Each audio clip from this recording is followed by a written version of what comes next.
Hey, what's going on, guys? My name is Dr. Boyce Watkins. Welcome to drboycetv.com, the home for intelligent Black people. So let me just make this real quick. I'm not going to really stay in this conversation for too long. I did a longer conversation about this morning on drboycetv.com if you want to go check it out.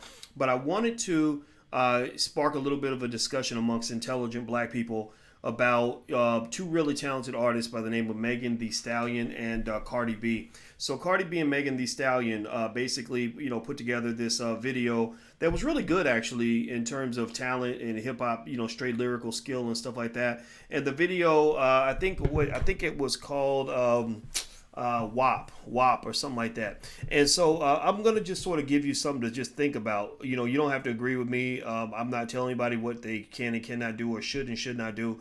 I'm not into that. I'm just really into breaking things down and maybe helping you see some things that you might not see. Maybe because we can't connect the dots all the time as Black people. That's what my job is to do as a professor. It's not to judge you, but to support you in your decision, desire to judge yourself or judge your environment or judge your life. But here's the deal, right? So, I wrote a book not too long ago, a few years ago, called Financial Lovemaking. And Financial Lovemaking was all about how love and money connect, right? How basically you have basic transactions. You have straight prostitution, right? Like, a lady says, usually it's a lady asking for money in exchange for sex. Sometimes it goes the other way around, but it's more popular in the other direction.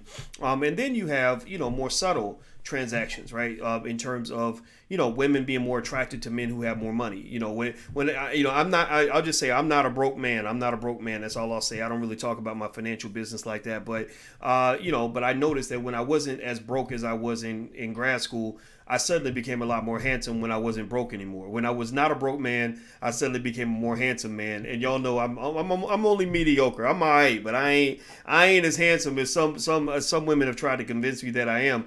And so my point is to say that we know money is attractive. We know that there's a constant transaction that does occur in our society. You can act like it doesn't exist. You can act like money and love have nothing to do with each other. You can act like money and love are not related, but that's just not true. I spent 6 hours in my lawyer's office the other day with my fiance, basically making sure that her financial future would be secure in the event that something happened to me. And it was a conversation that needed to be had. Right now, Dr. Dre is going through a crazy divorce where his prenup is being challenged. And by the way, my lawyer actually says that prenups don't work as well. Prenups and wills don't work as well as trusts. So if you want to protect your money, if you get some money, you want to protect it. He's a big believer in things like living trusts, land trusts, LLCs, etc., to protect your wealth, as opposed to just going straight prenup, stuff like that. Because prenups can always be challenged. Just a little side note, a little piece of game there for those of you that really want to think about this kind of thing. So one of the things I think that we should probably pay attention to is these studies out that basically talk about the adultification of Black girls. Adultification is where they look at Black girls as being growner than they really are. Adultification is when you look at a Black girl and you see a Black woman instead of a Black child. Adultification is when a grown-ass man like an R. Kelly is rolling through the hood and he sees a 12-year-old who's already started having menstruations or whatever, so she got a couple curves, and he's thinking that she's a grown woman. He's treating her like that. Maybe she thinks she's a grown woman, right?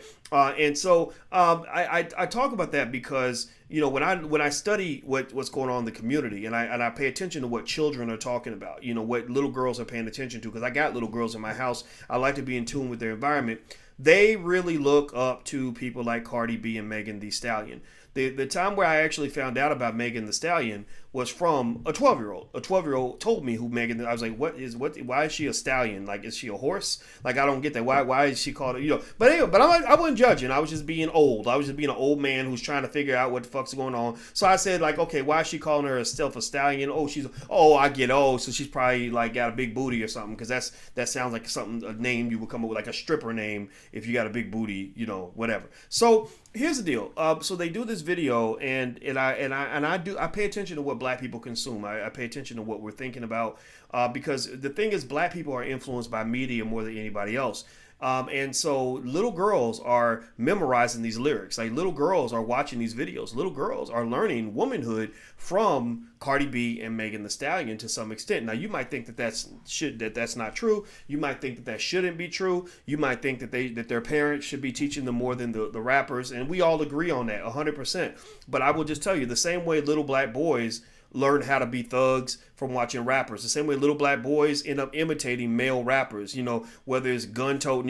If you go to South Side Chicago, where you got a bunch of teenage boys that ain't got no fathers in the house, you just see, all you see is straight thuggery gangster shit. And where does that come from? They don't come out of the womb like that. They don't come out, they're not born like that. America makes them like that. They are made in America, right? So the same way you make a thug in America, you also make a thought in America. Thugs are made in America. Thoughts are made in America. So on one side, you got, you had a dead rapper not too long ago, just a couple days ago, FDG ducked, but he's like the 40 or 50th dead rapper in the last, couple years. And then on this other side, you got the Cardi B, Megan Thee Stallion glorification of strippers. And that's playing a part in the lives of the kids. It may not play a part in the life of your child, but believe me, anybody who's been in the public school system, anybody who works around kids knows what I'm talking about. If you work around kids, say something in the chat so people who don't work around kids will know that this is real, that these are facts. This is not me trying to preach. This is not me making stuff up. This is not me pulling stuff out of thin air. This is what's really happening. This is what you're seeing in the community. So when I look at that video and I see these really talented women who for whatever reason, somebody told them that in order to sell a record, you got to strip down and get totally naked, stick your tongue out a lot, pop your booty as much as you can, or whatever, and act like you're always ready to have sex all the time like a hooker. I just really think you should probably take a moment and connect that to what you're doing to the little girls. I just think we got to stop for a minute and process the fact that these little girls are not only seeing this sort of stuff and internalizing this and repeating those lyrics, but they're watching the adults go along with it. The adults want to be cool. They watching their mama posing on Instagram trying to get the attention that her daddy never gave her, right? They're watching their father chasing women like this, right? They're watching society say that Cardi B, Megan Thee Stallion, that these are role models. They're watching society go along with this. And the problem with this, to me, is it has real impacts on their lives. I don't know if you know this, but according to the National Institutes of Health, little black girls 15 to 20 years old have chlamydia at a rate that's 6 times higher than white girls. Did y'all know that? Give me a yes or no in the chat if you knew that. Little black girls have chlamydia at a rate that's 6 times higher than white girls. They also have gonorrhea at a rate that's 5 times higher than white girls.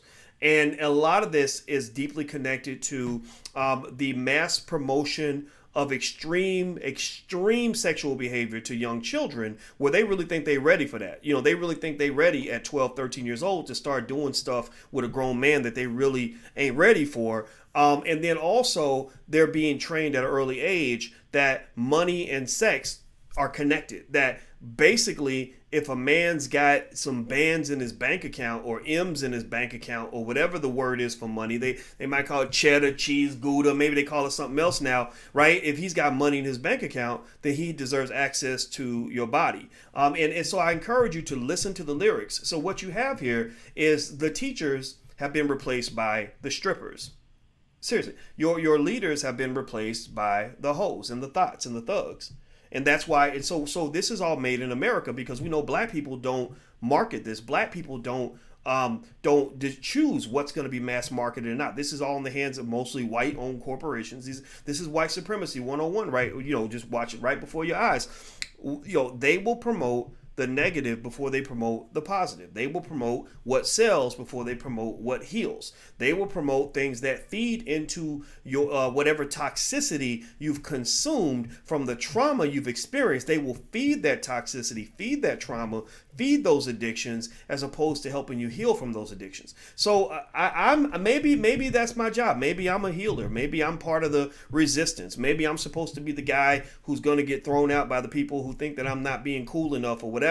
But I think it's very important to make this video to kind of just get you to at least think about it, to at least begin the conversation. I know what the reactions are. The reactions are always the same. Oh, you hating. Oh, everything ain't got to be pro-black. Oh, everything ain't got to be about empowerment. Oh, they grown-ass women. They grown. They can do whatever they want to do. That's fine. But I mean, my thought is, look, if they're grown-ass women, then cool. Put them on a porn site. Like, put them out there. I'm not judging what grown people do. I don't judge Cardi B for anything other than there's 2 things that lead me to judge Cardi B. One is that she's influencing little girls to want to be like her, even though she knows in her heart of hearts that stripper, that whole stripper hooker life is not a happy life. You know, that there's millions of little black girls who are going to get raped, catch STDs, die, go get hooked on drugs because they're going to follow in the pathway of Cardi B. So I think that's the first thing that I would have a problem with Cardi B. Second thing I would have a problem with Cardi B is when she was talking about how she used to, out of her desperation, because again, people flip themselves into victims to justify their bullshit. They'll do horrible things to people and then claim to be a victim, and then we somehow act like it's not a big deal. But basically, she was doing a Bill Cosby. She confessed to this on Instagram, that she would drug men, get them naked, drug them, and rob them or have them raped, right? So she basically did pretty much what Bill Cosby is in prison for, but for some reason, because it's not cool enough to call it for what it is, y'all ain't talking about this. Ain't nobody dealing with this. Ain't nobody dealing with all the victims that she left in her path, because those victims are black males, and we know that society does not care about the victimization or the harm done to a black man. Nobody cares about that, right? So those are the two areas I would challenge Cardi B on. Everything else, that's her. Like if she was happy being a hooker, I don't care. If you sold your vagina to men to pay the rent, and they knew what it was and you knew what it was, then who am I to judge that? I'm not here to judge that. I'm not here to judge the fact that you were a stripper. I went to a strip club one time and I was really impressed. Strippers are very athletic. They work extremely hard for their money. And did anybody see the stripper that fell off the pole from 100 feet in the air and she hit the ground, busted her face wide open, and then still kept twerking? I said, damn, that is a dedicated employee. Like, she deserves the Employee of the Year award. Like, send her some money. Where's her GoFundMe account? I'm going to donate to her because she is really working hard to take care of her children. God bless her for that, right? This is not anti-stripper. It's not even anti-hooker. It's not anti-rapper. It's not anti-thought. You can do whatever you want on a video. I just encourage us as a community to be careful. Be careful about what you put into your children, because all the chickens come home to roost.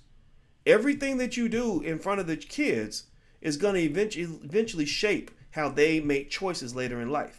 Everything that you do in front of them is going to shape the kind of person they become in adulthood. So if you are a black person, I'm just end it like this. If you are a black person who is in any way somehow convinced that Cardi B is the model of black female success, then we can't really talk much anymore, because I don't know what to say to you.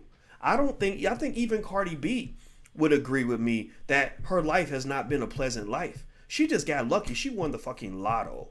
If Cardi B was still broke on a stripper pole, she'd be hooked on drugs, robbing dudes for money, selling her body, and going through all the hell that comes with that. So I don't wish that on any little black girl anywhere. And I think the same way we did with the boys, where we would try to tell the boys, like we stopped the rappers, the male rappers. We told them, like, stop glorifying the dope boy life, stop glorifying the trap, stop glorifying dealing drugs. Like Tupac did that. Tupac was like, this ain't cool. Ain't nothing cool about going to prison. Anybody remember when Tupac was like, don't I'm in prison right now. You don't want to come here. You don't want to be a part of any of this, right? And then Tupac eventually lost his life at the age of 25, right? So I think the same way that Tupac did that for young black boys to warn them, like, this ain't the life you want to get into, or the same way even Ice Cube back in the day said, to be a dope man, boy, you must qualify. Don't get high off your own supply. So he was basically, that was the biggest anti-drug commercial that I ever saw. That was a hell of an endorsement. That affected a whole generation of young black men who said, okay, don't get high off your own supply. That's what Ice Cube said in the song Dope Man. So little things like that make a difference. It's much more influential than Nancy Reagan saying, just say no, right? So what I'm saying is, I hope that one day at some point, the Cardi B's and the Megan Thee Stallions, who have a whole lot more influence over little black girls than I ever will, but I got little black girls in my house, and I hope that for their sake, they can at least tell the truth about what happens behind all the so-called glamorous stuff. Like, I hope that they at least have enough decency to, at some point, stop and just kind of say, look, let me just tell you what it really is. Cardi B loves to keep it real on her Instagram. I think keeping it real also means telling people about the pain that you've gone through, so that they don't end up in the same situation that you're in now. And some people may think I don't like her song or I don't like her music. No, Cardi B is a great rapper. I listened to the song WAP. I am a huge fan of hip hop. That was an excellent song. but it's not excellent for a 12-year-old to be watching the imagery that was in that video. That's what I'm saying. I'm not saying that she's not talented. I'm not saying that the song wasn't great. I'm not saying that they aren't amazing artists. And I'm not saying they don't have freedom to do what they want to do. I'm saying that you got to decide as black people, how low will you go for a dollar bill? Like, do you really think like dollars are really worth every ounce of your soul? You know, because if you do that, then I don't think you can ever have true liberation, because money can actually enslave you as much as it can liberate you. So that's my 2 cents on the issue. I'm finishing up the discussion we had this morning. We talked about it earlier on drboycetv.com if you want to follow up on that. I'm about to bounce up out of here, but I just want to talk about that. Like this whole teaching children about this connection between sex and money. Like, buy me Gucci and you can get my vagina. Man, to hell with that. Teach your daughters how to start a business. Teach your daughters how to get their own damn money so they ain't got to sell a piece of ass in order to get a couple nickels. Like, teach your daughters how to invest so that they don't have to go sit up under some raggedy ass man in order to pay the bills. Like, seriously, teach your daughters how to manage their wealth. Teach your daughters how to get their own money so they don't have to sell everything that they got, everything that God blessed them with. I mean, a black woman, really, so let's process this for a minute. The black woman's vagina is one of the most precious commodities, if you want to call it that, in the universe. It's one of the most precious things on the planet. Really, that's where we all come from. Everybody in this podcast, everybody watching this video came from the womb of a black woman. So to me, the fact that the black woman, who to me is nothing short of a goddess, because she's the only one that can truly create life. You need the fathers to fertilize, right? So fathers matter, but the mother really is the giver of life. So to me, when I think about the black woman that I had the opportunity to be with, when I think about her womb, her body, and I think about those beautiful children that came out of that body, I really see her as a goddess, because she can do things, she can create something that I could never create on my own, right? Seriously. And then what her body goes through, every woman's body goes through so much to give us life. So we really owe so much of a debt of gratitude to black women. So I think that that's probably part of what pisses me off so much, when people act like you can get access to a black woman's vagina for the same cost as a Burger King Whopper. Like, seriously, like you buy her a 6-pack of liquor or some shit, you can get access to something that's far more precious than anything any of us has ever produced in our lives. So just value yourself, man, and teach that to your kids, because I'm telling you, you go down the south side of Chicago, you got a lot of little black girls who don't see their worth. And they learned a lot of that from what they're seeing in the media. They're learning that if a man shows up and he offers to buy you a Gucci bag, then you're supposed to just give him whatever he wants. And I just don't think that's a good strategy for life. I just don't think that's going to lead her to happiness. That's not going to lead her to prosperity. It's certainly not going to lead her to empowerment. So that's my 2 cents. That's Uncle Boyce talking. I'm just speaking as a 49-year-old black man who's seen a couple things. And I don't know how people feel about this. I'm sure somebody will still feel like I'm just hating, but that's okay. Sometimes it's your job. If you really believe in something, it's your job to be the fucking hater. You need to step in and be like, I hate all of this. I hate the degradation of the black woman in public for profit in that way. Every black woman doesn't have to relate to a goddamn stripper. Like, I can't imagine. I will be so angry if I was a black woman who like maybe reads books or is intelligent, and I gotta fucking sit back and constantly be ignored in what I'm doing because everybody's paying attention to the girl who's showing her ass on Instagram, or I gotta sit behind Kylie Jenner. I mean, really? Kylie Jenner ain't even a real black woman. Kylie Jenner just stole everything that a black woman has and became a billionaire off of that. I gotta sit behind her? She's stupid. She was ugly before she got all that surgery. And all she's doing is sitting up there taking pictures, taking selfies, and making $100 million a year. I personally, that pisses me off. I'm not even a woman, and that pisses me off. So I'm done talking. I'm not going to keep talking about it. I didn't mean to cuss so much. I apologize, but sometimes it just comes out of me. So black women, we respect you. I love you. And I want to apologize on behalf of people that haven't shown that same respect. I want to apologize for that. Because I think as black men, I just think that we got to do better. We can't let people make us into something that we're not, and that's really it. That's all it is. So I'm going to go, guys. Have a good day. And we're about to start In a couple of hours, we're about to start the Black Stock Market Weekend. So if you guys want to join us, feel free. You can go to blackstockmarketweekend.com. We start tonight. Tonight's Friday. We start at 8 o'clock. So if you want to join us for the weekend, feel free. Go to blackstockmarketweekend.com. That's blackstockmarketweekend.com. So thank you guys for listening. Have a great day. And if Cardi B sees this video, just know it's no disrespect. I just want you to kind of work with me on some of this and figure out if there's a way you can still be yourself, but not lead these little girls down a dark path, because Cardi knows that path is dark. Megan knows that path is dark. So why would you let a white man pay you to lead other black people down a path to darkness and self-destruction? It's not a good place to be. So take care, guys. Have a good day. I'll see you soon. Bye-bye. Peace.